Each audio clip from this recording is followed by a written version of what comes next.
Welcome to Susan is Craft, and I'm Suzanne Francis. In episode 2 of series 1, we're going to be looking at some of the basic equipment that you might like to utilise for your patchworking. Also then we're going to, in segment 2, have a look at some of the characteristics that you can utilise from your sewing machine for when you make your quilts.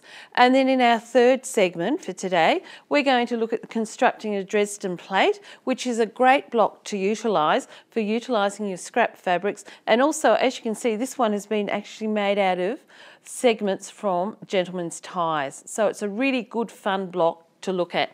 But first of all, we'll look at some of the character items that you might need for your patchwork. Of course, the very basic thing that you're going to need is your cutting board. Now there's two types of cutting board. There's your plain cutting board, this blue one that I've got here, and there's also the green cutting mats, which are called self-healing, which means that over the period of time, as your board gets marked, like this one, they actually self-absorb. So you haven't got as many cuts on them, and the longevity of the board is much greater. Now, also with these boards, you need to be very aware of storing them. A lot of people like to take their cutting boards with them to different patchwork groups and classes. You need to actually carry them really flat. Otherwise, if they're out in the hot weather and they're not lying flat, they will tend to warp. And once you warp these boards, it's very hard to get them back to normality. And they do cost a bit, so it's always a good idea to take care of them right from the very beginning. So we've got our boards. What we also need is a rotary cutter. Now, a rotary cutter, a bit like a pizza cutter, but it's quite sharp, so you do, again, need to be very careful with it. Whenever I'm not using it, when I'm cutting fabric, I always tend to slip it back into the cover, and that keeps it nice and safe. A few of the other things that I also like to utilise is my cutting rulers. These rulers, again, are very particular to quilting and patchwork, being that they're made of perspex and they have some depth to them. We need this depth because when you're cutting with your cutter, it's quite easy for the cutter to go off the grain, and you don't want to be cutting your fingers as you're cutting. Also, to make templates for when we're cutting irregular shapes, such as in our Dresden plate, we use some template plastic, so it's always good to have that on hand as well. A few of the other items I like to keep handy are a marking pen. This is great. It's purple in colour, and it's great for marking out places where I'd like to place blocks, or if I want to do applique, where I'd like to place my pieces. The good thing about this pen is that it does air erase, which means after 24 hours it will disappear, or otherwise you can wet a cotton bud and just gently wipe it away, and it will disappear as you continue to dab it with cold water. So let's get started and let's cut some fabric. So first of all, I've laid it flat and I've folded in half to get my straight grain. What I'm going to do is fold it again into quarters. My ruler, you'll notice with your rulers, they have rather darker marks on them. These are great for lining up with the straight grain of your fabric, the fold. And then with my cutter, I release the blade, and I always cut away from me when I go to cut it. I have my hand resting down on the ruler, and I just cut straight away. Never cut back towards you, because otherwise you could inadvertently cut yourself, and that would not be nice to have to do a hospital visit. Now I've cut my first bit, straightened off my edge.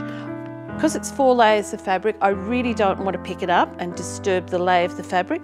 So what I'm going to do is just turn my cutting board around, and then I can cut the other side. So we'll give that a cut as well.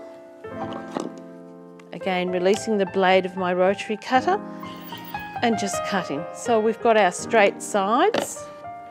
Now, for the pattern that I'm going to do, I need 2.5-inch strips. So with my ruler, coming from the left end, I'm going to place it down and line it up along the edge of the fabric with the 2.5-inch line. Dark line is along the fold of the fabric, and I'll just cut. There we go. And we've got a perfectly measured 2.5-inch strip for whatever block we're going to be doing. Again, cut another piece, line it up along the fold, and line it up along the 2.5 inch mark, and again, just cut straight through. So there we have some perfectly cut fabric for our whatever block we're planning to do. Also, it's a good idea to have a tape measure that's got a lot of length on it, because you'll be measuring your borders and edges, and often if you're doing a larger patchwork you want a tape measure that's all one length as well. Also, I like to keep handy cutting scissors and an unpicker if you should inadvertently make any wrong sewing lines, and also we have quilting pins. Quilting pins you'll find are a bit longer than your normal dressmaking pins, and they have a knob on the end, which is great for keeping track of where your pins are as you're quilting. Other piece that we've talked, template plastic is a good idea. Applique mat. In our first episode, we appliqued some leaves as part of our little motif. This is great for putting over the top of your fabric and then placing your iron over the top. Stops you picking up any of the sticky residue of any of the bonding fabrics. So I hope this segment has helped you identify some of the equipment pieces that you might need for your patchwork.